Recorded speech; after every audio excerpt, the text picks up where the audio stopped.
And so my father said, well, why don't you join the police?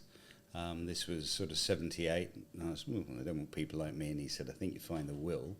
So long story short, joined the police, went to Hendon when it was a police force, which is very different from what it is now. Went through the training at Hendon, which was very intense.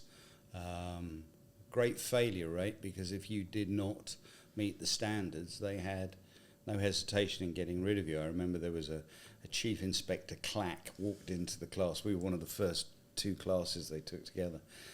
Looked immaculate and barked at all of us and said his job was to ensure that he produced as many police officers on the streets of the Met as he could, because they were desperately short, but he would not let anybody leave Hendon if they didn't measure up to the standards that were expected.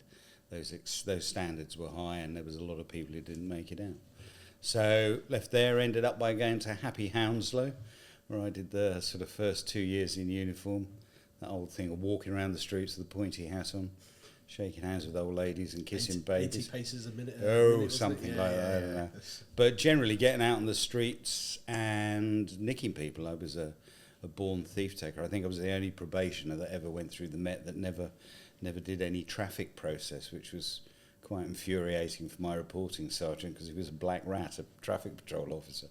Had a great 2 years, loved it immensely. And then got through my probation, the final exam, where again a set standard was expected. Everything was a 60% pass mark, and you didn't get it. Come to the end of that 2 years, people had courses, this, that and the other, learned lots of stuff. You didn't get 60% on that final exam, they got rid of you. Very intense. And my old home beat, not my home beat, my old parent PC said, you should apply for special branch. What special branch, said I. Nobody really knew, because it was secret. And anyway, then it came out in orders, applications requested for those who wish to join special branch. And he knows a bit more about special branch than most people. And so I applied, and there was a ridiculously high number applied to begin with. And they have a paper sift. And when I was in the branch, I saw it as yes, no, no, no, no, yes, no, no, no. And the pile that are yes then get invited into, I think we did ours at the cadet training school.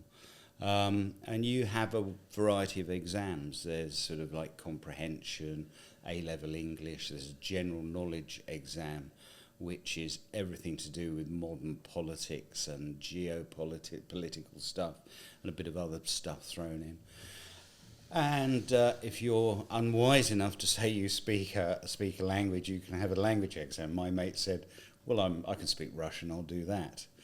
And I saw him a little while afterwards, and he looked like he'd been run over by a bus. I said, how was it? It was utterly terrifying. He said there was this woman that looked like she'd been thrown out of the KGB for being too unpleasant.